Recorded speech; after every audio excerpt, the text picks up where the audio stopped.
Salut, c'est Nathan et bienvenue aujourd'hui dans cette toute nouvelle vidéo. Si vous êtes ici, c'est que vous avez sûrement un minimum d'intérêt pour l'investissement immobilier, soit parce que vous avez le projet de vous lancer ou déjà vous investissez dans ce domaine, ce qui est très bien. Donc aujourd'hui dans cette vidéo, nous allons parler de quelques points qui vont vous aider lors de vos visites immobilières. Autrement dit, je vous donne quelques conseils pour réussir vos visites immobilières et vraiment vous attendre à un très bon investissement par la suite. Avant de rentrer dans le détail de la vidéo, je vous conseille à tous de vous abonner. Si vous n'êtes toujours pas abonné, sachez que vous êtes en train de passer à côté des contenus de qualité qui vont énormément vous aider vraiment à investir dans le bien immobilier qui vous convient. Donc pour cela, je vous invite d'activer la cloche de notification en dessous de la vidéo qui vous permettra de recevoir tous les prochains contenus dans un délai très rapide et continuer de bénéficier de toute la connaissance qui est en train de vous être transmise au travers des vidéos.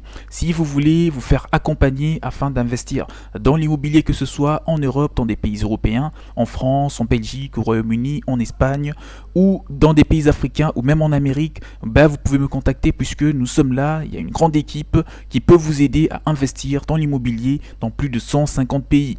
Nous sommes là et il y a aussi un guide en format PDF que je vous ai mis à disposition qui vous permet de découvrir toutes les stratégies et toutes les démarches pour investir dans l'immobilier dans le pays qui vous convient le plus. Et donc tout est là, tout ce que vous avez à faire c'est de me contacter. Mon mail est dans la description de la vidéo en dessous, puisque voilà, pour que je puisse vous communiquer vraiment toutes les procédures visant à vous faire bénéficier de ce guide qui est riche en connaissances. Donc activez au final, avant de rentrer dans le détail de la vidéo, activez maintenant la cloche de notification, encore une fois, pour ne rien rater sur les prochains contenus. Donc là, on va parler maintenant de 6 conseils, où je vais vous communiquer 6 conseils qui vont énormément vous aider à vraiment à faire des visites immobilières réussies, des visites qui vont vraiment vous mener à une bonne rentabilité par la suite. Les buts déjà d'une visite d'un appartement ou d'une maison par exemple est de pouvoir permettre aux potentiels acquéreurs d'avoir des nombreuses informations et de se projeter dans ce projet. Vous l'aurez compris, pour réussir les visites de votre logement, vous devez mettre toutes les chances de votre côté. Donc en tant que propriétaire, si vous faites visiter votre appartement qui est en vente, sachez que vous devez penser à tout. Lorsque la personne, l'acheteur est dans l'appartement, déjà moi je vous conseille de le libérer. Si vous avez un bien immobilier qui doit être vendu, je vous conseille de le vider, en tout cas de sortir tous les meubles, que le bien soit complètement nu, comme on l'appelle, que le bien soit spacieux. Pourquoi? Puisque une fois que l'acheteur va rentrer dedans, qu'il puisse s'imaginer que ici je veux mettre par exemple ma table de billard, je veux mettre mon canapé, je veux mettre ma télévision de l'autre côté, je veux faire ceci, je veux faire cela, je vais par exemple diviser le bien immobilier, etc. Alors que si le bien immobilier est occupé et que vous le faites visiter à par exemple un acheteur, là il est coincé, il voit vos meubles, il voit tout ce qui est là, il va pas vraiment s'imaginer, il va pas se projeter dans son projet. Donc c'est la raison pour laquelle vous devez vider le bien, pour que ça puisse permettre à toute personne qui viendra visiter le bien de s'imaginer vraiment sa propre organisation, d'accord? Donc le premier règle d'or pour réussir des visites immobilières: avant donc la visite, préparez-vous. Pour réussir la visite de votre bien immobilier, vous devez l'avoir préparé préalablement. Commencez par ranger et nettoyer votre intérieur et aménager votre extérieur. Donc là, vous l'avez compris, je m'adresse plus précisément aux vendeurs. Donc si vous êtes en train de vendre un bien immobilier, la première des choses, c'est de pouvoir rendre propre votre bien immobilier. Donc le vider, comme je l'ai dit, le rendre disponible, et vraiment qu'une fois que l'acheteur va rentrer dedans, qu'il sente un petit bon parfum, qu'il voit que le bien immobilier est de bonne qualité, est bien rangé, est bien nettoyé, pour que ça puisse le motiver à l'acheter. Ce sont des petites choses mais qui contribuent énormément lors de la visite d'un bien immobilier. Donc préparer le bien immobilier, c'est très important et c'est le premier conseil que je vous donne. La deuxième règle d'or, c'est que pendant la visite, suivez un itinéraire logique. En tant que propriétaire, vous devez suivre un itinéraire qui est vraiment logique, et en tant qu'acheteur, lorsque vous visitez un bien immobilier, vous devez vous baser sur des petites choses, par exemple la propreté déjà du bien immobilier, ce qui prouve que vous êtes en train de faire appel à quelqu'un de sérieux, probablement à quelqu'un qui prend soin de son bien immobilier. Et deuxièmement, vous allez vous baser sur l'état des murs, par exemple, des portes, etc., des installations électriques. Enfin bref, ce sont les choses sur lesquelles vous devez vous baser en tant qu'acheteur lorsque vous visitez un bien immobilier. Pour revenir un petit peu aux propriétaires ou aux vendeurs, donc, puisque c'est essentiellement sur eux que je veux me baser dans cette vidéo, concernant les conseils que moi je vous donne, ou je donne aux propriétaires des biens immobiliers qui souhaitent vendre leur maison ou leurs appartements. Donc pendant la visite, suivez un itinéraire logique, ça c'est le deuxième conseil que je vous donne. Bien qu'il n'existe pas de règles spécifiques concernant le sens d'une visite immobilière, il faut néanmoins suivre la logique du bien immobilier. Qu'est-ce que je veux exactement vous dire par là? De même, évitez de repasser par exemple les mêmes pièces de façon à ce que l'acquéreur ait une impression des fluidités surtout et de simplicité lors de la visite. Et donc, effectivement, bien sûr, ayez en tête que votre visiteur ne connaît pas votre bien. Si la maison est grande, vous éviterez ainsi de perdre les potentiels acquéreurs et que la visite paraisse un petit peu floue. Donc si vous rentrez avec l'acheteur, vous le propriétaire, vous passez par exemple par le salon, vous lui faites visiter le salon, il voit, vous lui dites que ça fait ça fait tel mètre carré, etc.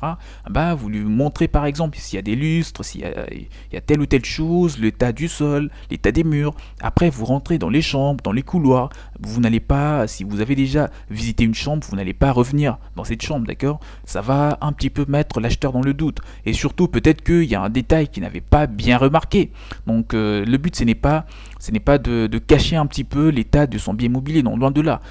Si vous faites par exemple 2 tours ou 2 visites d'une pièce, de la même pièce, lorsque vous êtes avec votre acheteur, peut-être que lorsqu'il était rentré, il avait d'autres idées. Et lorsqu'il revient dans la pièce, il a peut-être des idées négatives qui peut complètement le faire changer d'avis et de ne plus vouloir acheter votre bien immobilier. C'est la raison pour laquelle il est conseillé de visiter chaque pièce une seule fois et vraiment le montrer que vous êtes en connaissance de votre bien immobilier, que vous pouvez lui faire visiter votre bien immobilier même avec les yeux fermés. Ça c'est très important, donc faites comprendre à l'acheteur, vous le propriétaire, que lors de la visite, vraiment que vous maîtrisez très bien votre bien immobilier, que ce dernier vous appartient. Donc suivre un itinéraire logique est très important. La troisième règle d'or, ou le troisième conseil que je vous donne pour pouvoir réussir toutes vos visites immobilières, c'est que pendant la visite, l'ordre de pièces est à faire visiter. Selon la configuration des lieux, commencez par l'intérieur ou l'extérieur. Qu'est-ce que je veux exactement vous dire par là? Donc sachez que la plupart des personnes commencent ou préfèrent par débuter par l'intérieur et terminer par l'extérieur, façon à ne pas pouvoir salir l'intérieur du bien immobilier après avoir fureté par exemple dans l'herbe, dans le jardin. Et je peux vous dire que bon, c'est bien, mais le mieux, en tout cas, moi ce que je vous dis, c'est que l'objectif dans tout cela, c'est que vous puissiez vraiment visiter des biens ou des pièces de manière ou de façon ordonnée. Donc d'accord, si vous allez commencer par l'intérieur de la maison, une fois que c'est visité, vous passez par l'extérieur, faites-lui visiter le parking, la grandeur du parking par exemple, s'il y a le jardin, s'il y a d'autres petits détails, vous n'allez pas finir ou vous n'allez pas faire la visite de l'extérieur en partie et revenir à l'intérieur. Non, que toute chose soit vraiment fait en ordre et que la visite immobilière se passe en bonne et due forme. Donc la troisième règle d'or, pendant la visite, l'ordre de pièces est vraiment à faire, est à respecter lors de la visite. Donc faites visiter au client pièce par pièce avec toutes les précisions, toutes les explications, pour pouvoir vraiment garantir une bonne compréhension de votre bien immobilier. La quatrième règle d'or pendant la visite, qu'est dire lors de la visite? Donc ça c'est très important. La plupart des personnes, ce n'est pas tout le monde qui a de qualité des vendeurs, c'est pas tout le monde qui sait présenter un bien immobilier, et vous êtes simplement quelqu'un par exemple qui a acheté un bien immobilier ou deux, vous ne savez pas comment le vendre et encore moins le faire visiter. Donc il est important, j'attire votre attention sur cette partie de la vidéo, d'écouter ce que je veux vous dire. Pour pouvoir optimiser votre visite, je vous donne ou même mon conseil déjà et d'abord certains points au fur et à mesure des questions des potentiels acquéreurs. Donc annoncer par exemple, ces points sont très importants. La première de choses, c'est de pouvoir annoncer la surface des pièces.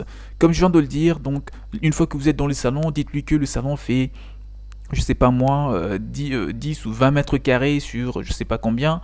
Et vous allez lui donner toutes les précisions sans que le moindre doute là-dessus, d'accord? Il ne faudrait pas lui dire, bah, je pense que ça pourrait faire. Non, il n'y a pas je pense que. Il faudrait que vous puissiez lui donner vraiment des vrais chiffres, qu'il puisse se rendre compte que cette personne, c'est vraiment son bien immobilier et il le maîtrise du bout de doigt. Donc ça, c'est vraiment l'objectif. Annoncer la surface des pièces, de chaque pièce visitée.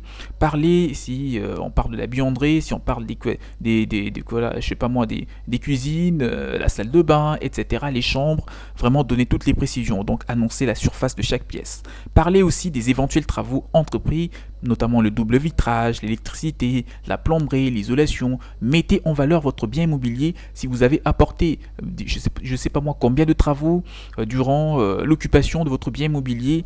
Lorsque vous allez le faire visiter à un client, à un acheteur, d'accord, dites-lui que en telle année, j'ai pu mettre du double vitrage, en telle année, j'ai pu isoler la maison, la plomberie, je l'ai refaite, etc. L'électricité, vraiment, le bien se trouve dans un état qui est juste irréprochable. Si par exemple on parle d'une villa, la piscine était par exemple comme cela, je l'ai modifiée, etc.